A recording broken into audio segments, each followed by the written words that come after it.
Კონკრეტულად კურიერის 9 საათზე ასკულიანი სისტემის ამოქმედებისა და უკონტაქტო პატრულირების მეოთხე დღის ბოლოს გზებზე დარღვევების რაოდენობა შემცირებულია. საპატრულო პოლიცია, უკონტაქტო პატრულის ეკიპაჟები და ჭკვიანი კამერების სრული დატვირთვით მუშაობენ. სულ რაღაც რამდენიმე დღეში 1300-ზე მეტ მძღოლს ჯარიმის გარდა მართვის მოწმობის ქულებიც დააკლდა. ცნობილია ძირითადი დარღვევების სამეულიც. უკონტაქტო პატრულირება აბაშიძის ქუჩის ამ მონაკვეთზე უკვე მეოთხე დღეა მიმდინარეობს, რაც იმას ნიშნავს, რომ სამოქალაქო ფორმაში ჩაცმული პოლიციის თანამშრომლები ტერიტორიაზე ავტომობილებით გადაადგილდებიან და თქვენს დარღვევებს ვიდეოკამერაზე ასახავენ. აბაშიძის ქუჩის გარდა გამაფრთხილებელ ნიშნებს თბილისში ბელიაშვილის ქუჩაზეც შეხვდებით. დედაქალაქის გარეთ კიდევ 3 უბანია, სადაც უკონტაქტო პატრულირება ხდება. 3 ქალაქი გვაქვს: ქალაქი ბათუმი, ქალაქი ქუთაისი, ქალაქი თბილისი. ქალაქ თბილისში, როგორც მოგახსენეთ, 2 სივრცე არის უკონტაქტო პატრულირების და 1 მონაკვეთი არის საერთაშორისო მაგისტრალი ქუთაისის შემოვლითი გზის 14 კილომეტრიანი მონაკვეთი. იქ, სადაც უკონტაქტო პატრულირების სივრცე მთავრდება, გზებზე ვითარებას უკვე საპატრულო პოლიციის ეკიპაჟები და ტერიტორიაზე განთავსებული ვიდეოკამერები აკონტროლებენ. თუმცა ვიდეო ჯარიმებით მართვის მოწმობაზე ქულები არ დაგაკლდებათ. ეს მხოლოდ იმ შემთხვევაში მოხდება, თუ კონკრეტული სამართალდარღვევისთვის პატრულ ინსპექტორი დაგაჯარიმებთ. თითოეული ქულის დაკლების შესახებ კი ინფორმაციას SMS შეტყობინების სახით მიიღებთ. პოლიციის თანამშრომლები ამბობენ, რომ მას შემდეგ, რაც ასკულიანი სისტემა ამოქმედდა, ჯარიმების რაოდენობა საგრძნობლად შემცირდა. საჯარიმო ქვითარზე დატანილია როგორც თანხის ოდენობა, ასევე დატანილია ქულების ოდენობა, რამდენი ქულა ჩამოაკლდა. იქედან გამომდინარე, რომ მოქალაქეებს უკვე აქვთ რეალური საშიშროება იმისა, რომ შეიძლება დაკარგონ მართვის მოწმობა, შედარებით უფრო მობილიზებული არიან. მას შემდეგ, რაც უკონტაქტო პატრულირება და ასკულიანი სისტემა ამოქმედდა, მხოლოდ 1 დღის მონაცემებით საპატრულო პოლიციამ მთელი საქართველოს მასშტაბით 2805 მოქალაქე დააჯარიმა. მათგან ქულა მხოლოდ 1321-ს დააკლდა. მოქალაქეებს მართვის მოწმობაზე ქულები ძირითადად ღერძულა ხაზის გადაკვეთისთვის, ღვედის გამოუყენებლობისთვის და ტელეფონზე საუბრის გამოაკლებად. ჯამში ასეთი წესი 50-ზე მეტია. მაგალითად 5 ქულა ჩამოაკლდება მოქალაქეს იმ შემთხვევაში, თუ ის არ გამოიყენებს უსაფრთხოების ხორცს ავტომობილის მართვისას. 15 ქულა ჩამოაკლდება იმ შემთხვევაში, თუ ის მობილური საშუალებით სარგებლობს მართვისას მანქანის. 40 ქულა მაგალითად მაქსიმალური ქულა ჩამოაკლდება იმ შემთხვევაში, თუ ხდება ნარკოტიკული ან ფსიქოტროპული ნივთიერების ზემოქმედების ქვეშ მყოფი პირისათვის ავტომობილის სამართავად გადაცემა. მოქალაქეების მიერ დარღვეული საგზაო მოძრაობის წესების შესახებ ინფორმაცია მთელი საქართველოდან თავს ერთობლივი ოპერაციების ცენტრში მოიყრის. მონაცემების დამუშავება ამ დარბაზში 24 საათიან რეჟიმში მიმდინარეობს. მაგალითად, ბუშის ქუჩაზე, წითელ შუქზე დამრღვევ პირთა იდენტიფიკაცია ხდება და შესაბამისად ამ ტიპის ჭკვიანი კამერები, ისევე როგორც ამ კამერაზე, გვაძლევს ინფორმაციას ჩვენ სხვა შუქნიშნებზე, როგორი იყო შედეგი. ასკულიანი სისტემა და უკონტაქტო პატრულირება 1 ივლისიდან ამოქმედდა. იმ შემთხვევაში, თუ კი მართვის მოწმობაზე დარიცხული ქულები წლის განმავლობაში 0-მდე შემცირდება, მოქალაქეს ავტომობილის მართვის უფლება 1 წლით შეუჩერდება. ელიავას ბაზრობაზე ხანძრის შედეგად დაზარალებულები მთავრობის მხრიდან სავარაუდოდ კომპენსაციას ვერ მიიღებენ. ამის შესახებ თბილისის მერიაში გამართული შეხვედრის შემდეგ გახდა ცნობილი, სადაც მოვაჭრეების მცირე ნაწილიც იმყოფებოდა. ჯერჯერობით უცნობია თბილისის მთავრობის ამ გადაწყვეტილებას რა გეგმას დაუპირისპირებენ დაზარალებულები. პირველი ინციდენტი კი ბაზრობის შესასვლელთან დღეს უკვე მოხდა. მოვაჭრეებმა მხოლოდ პოლიციასთან დაპირისპირების შემდეგ შეძლეს დამწვარი მაღაზიების დათვალიერება.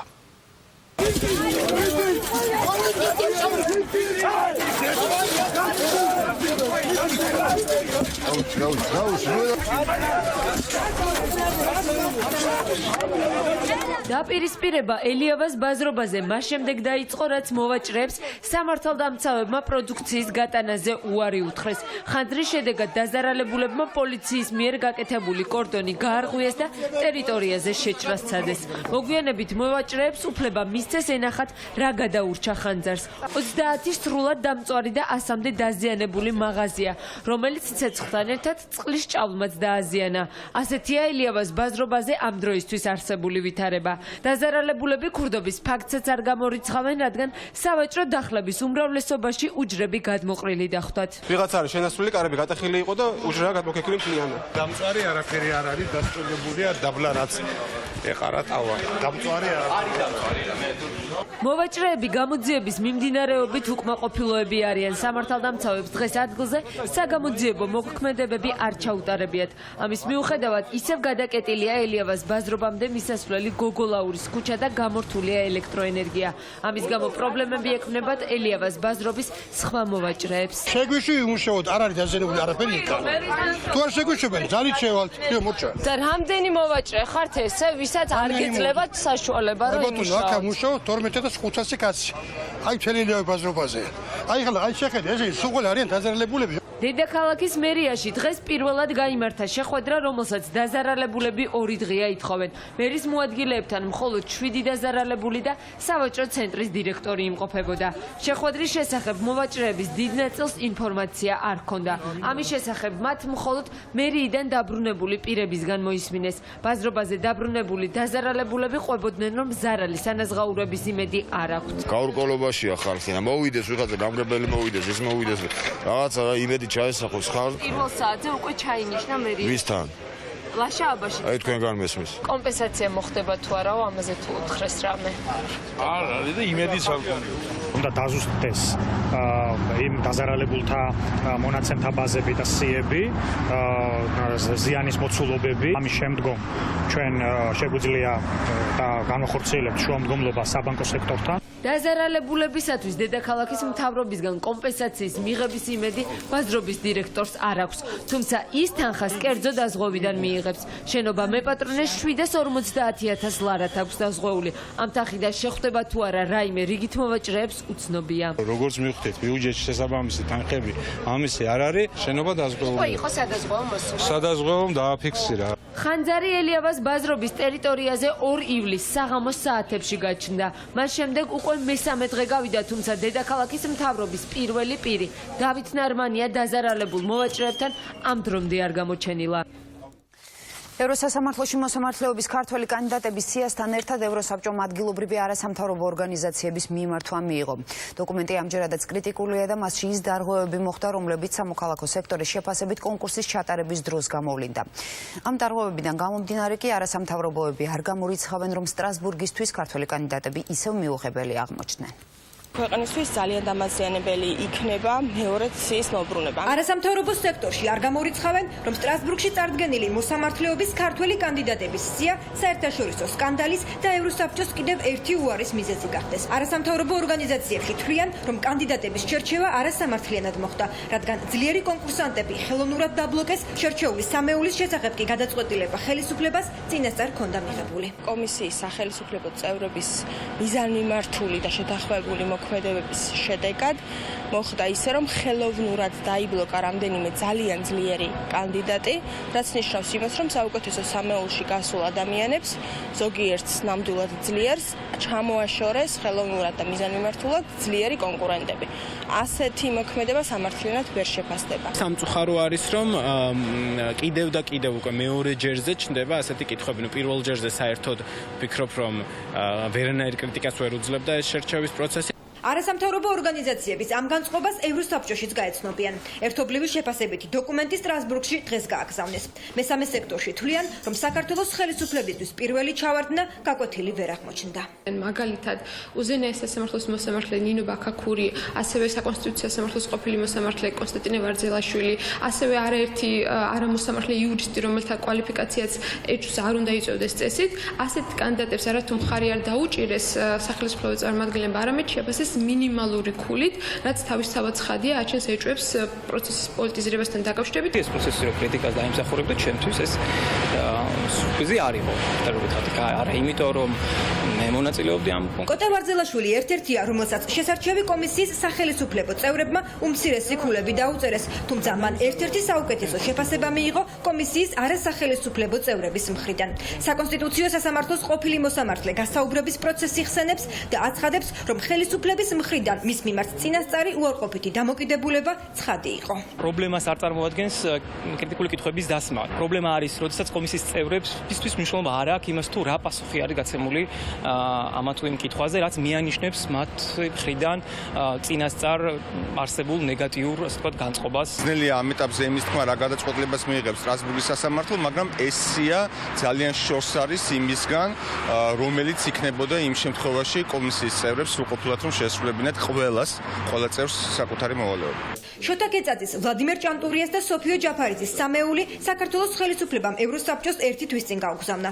სოფიო ჯაფარიძე დღეს ერთადერთი იყო, ვინც არასამთავრობო სექტორის მწვავე კრიტიკას საჯაროდ გამოეხმაურა. ის თვლის, რომ კონკურსის არც ერთ ეტაპზე მის მიმართ ხელისუფლების მხრიდან პრივილეგირებული დამოკიდებულება არ უგრძნია. ნამდვილად არ მქონია ის განცდა, რომ ოპერატორის მდგომარეობაში შეგვიყავით ჩაკანებული რაიმე ფაქტორიდან მიზეზის გათვალისწინებით.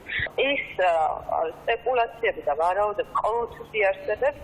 ვინც არ უნდა მოხდეს ბოლო სამავალში, იმიტომ მეჭვმეპარება ახლა სამივე ადამიანის კმაყოფილი მთლიანი საზოგადოება სამხატვრო სექტორის თუნდაც ხელისუფლება ერთ ხმაში შეიძლება ვერ იყოს.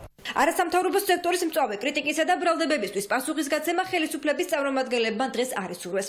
რას ფიქრობს ევროპული მხარე და მოიწონებს თუ არა ამჯერად მაინც საქართველოს არჩევანს რამდენიმე თვეში გახდება ცნობილი. ევროსაბჭომ სის უკან დაბრუნების ან 3-დან 1 კანდიდატის სასარგებლოდ გადაწყვეტილება სექტემბერში უნდა მიიღოს.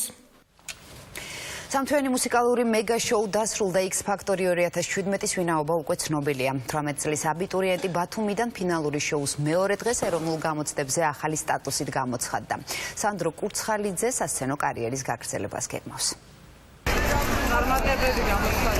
უკვე მიღწეული წარმატების გააზრება სანდრო კურცხალიძემ ერთი დღით გადადო. X Factor-ის 2017 წლის გამარჯვებულმა დიდი საკონცერტო დარბაზიდან პირდაპირ ბათუმის საზღვაო აკადემიაში მისაღებ გამოცდებზე გადაინაცვლა. ვემზადებოდი 4 თვის წინ, მაგრამ ეხლა რამდენად მზად ვარ არ ვიცი და უფრო მეტად ლოგიკურ აზროვნებაზე ვარ დამოკიდებული და იმაზე თუ რა მახსოვს მე. წარმოიდგინეთ X Factor-ის ფინალიდან ჩამოდიხარ ბათუმში ისევ და უნდა წახვიდე და დაждე ეროვნულის გამოცდებზე.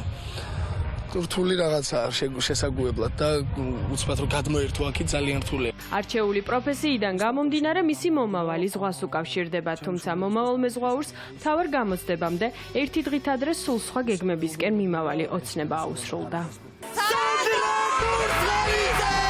X Factor-ის მეოთხე სეზონის გამარჯვებული და ათასობით მხარდამჭერის რჩეული 18 წლის სანდრო კურცხალიძე გახდა. შემოსული 195,409-დან ხმების ნახევარზე მეტი ბათუმელმა კონკურსანტმა მიიღო. გამარჯვებული მენტორი და გამარჯვებული სანდრო კურცხალიძე. ხოთე ისე რომ ჩემი სახელი და გვარი გამოაცხადეს და იქ ალბათონ ლელას არ იყოს უჭყიჭყიტიან ადამიანაო ტანში ხო იცით აი ეგეთი რაღაცა დამემართა რომ ვერ მივხვდი რა მომივიდა რა გზნობა იყო რა ემოციის ტალღა იყო აზრზე ვერ მოვედი და დავეცი იქ სცენაზე.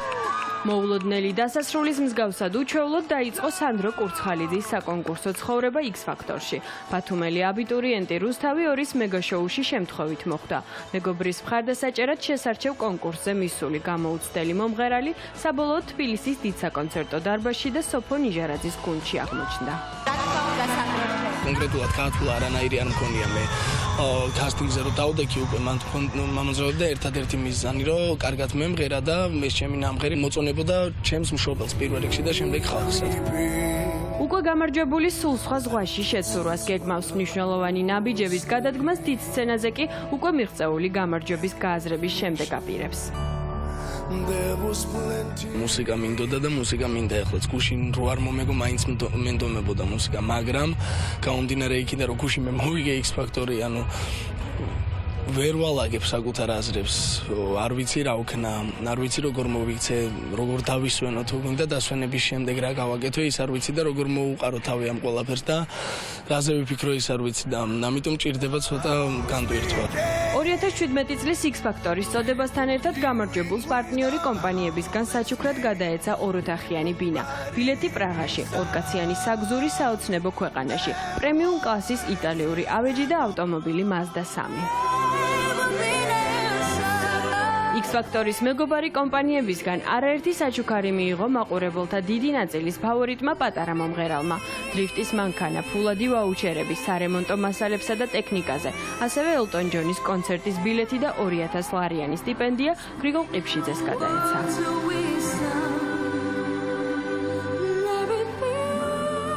სამთვიანი მუსიკალური მარათონი ახალ სახეებთან ერთად მაყურებელს გამორჩეული სანახაობით დაემშვიდობა.